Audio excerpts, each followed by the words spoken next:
Keputusan masa penuh, perlawanan Liga Super 2025-2026, Minggu 19, Sabtu 28 Februari 2026, penuh drama, gol, dan emosi. Dalam video ini, turut disertakan kedudukan terkini dan penjaring terbanyak setakat ini.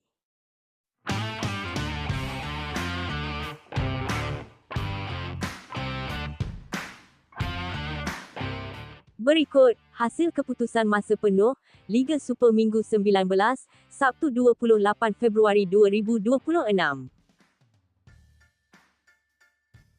Pada Sabtu, 28 Februari 2026, keputusan masa penuh, perlawanan antara Sabah FC lawan Negeri Sembilan FC di Stadium Likas, Kota Kinabalu, berakhir seri 1-1.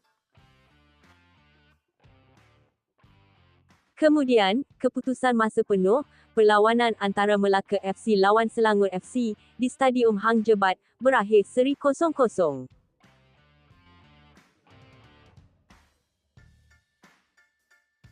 Saingan Liga Super Malaysia 2025 makin membara. Di puncak carta, Johor Darul Ta'zim FC terus selesa dengan 54 mata. Di tangga kedua dan ketiga pula, Selangor FC dan Kuala Lumpur City FC terikat 36 mata. Persaingan makin panas, satu kemenangan boleh ubah segalanya. Tak jauh di belakang, Kuching City FC dengan 31 mata, diikuti Terengganu FC 28 mata. Jangan lupa, DPMM FC 21 mata, masih ada peluang untuk kejar kelompok atas. Di zon tengah ke bawah, persaingan lagi sengit. Negeri Sembilan FC, Immigration FC dan Penang FC sama-sama 18 mata, silap langkah, boleh jatuh. Manakala Sabah FC dan Kelantan The Real Warriors FC 15 mata, cuba bangkit.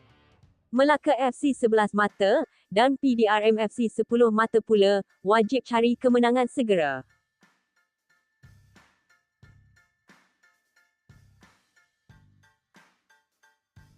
Carta penjaring Liga Super 2025 makin panas. Bergson dari Johor Darul Ta'zim FC masih di depan dengan 19 gol, tapi Krigor Morais dari Selangor FC rapat mengekori 17 gol saja, beza tipis. JDT juga ada Jairo da Silva 12 gol, manakala Safawi Rashid Kuala Lumpur City FC, Ajdin Mujagid JDT FC, dan Ronald Ngah Kuching City FC, masing-masing 10 gol. Jangan lupa, Eduardo Sosa Immigration FC, dan Dylan Wenzel Hals Penang FC dengan 8 gol, sedia buat kejutan.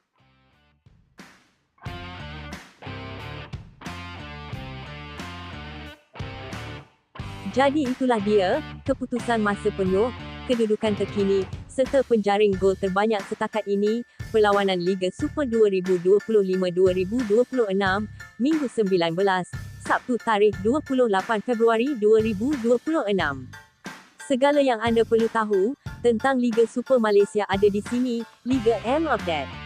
Teruskan sokongan anda, jangan lupa like, share dan langgan saluran ini, sebab di sinilah anda akan dapat berita terkini dan paling pantas tentang bola sepak tempatan.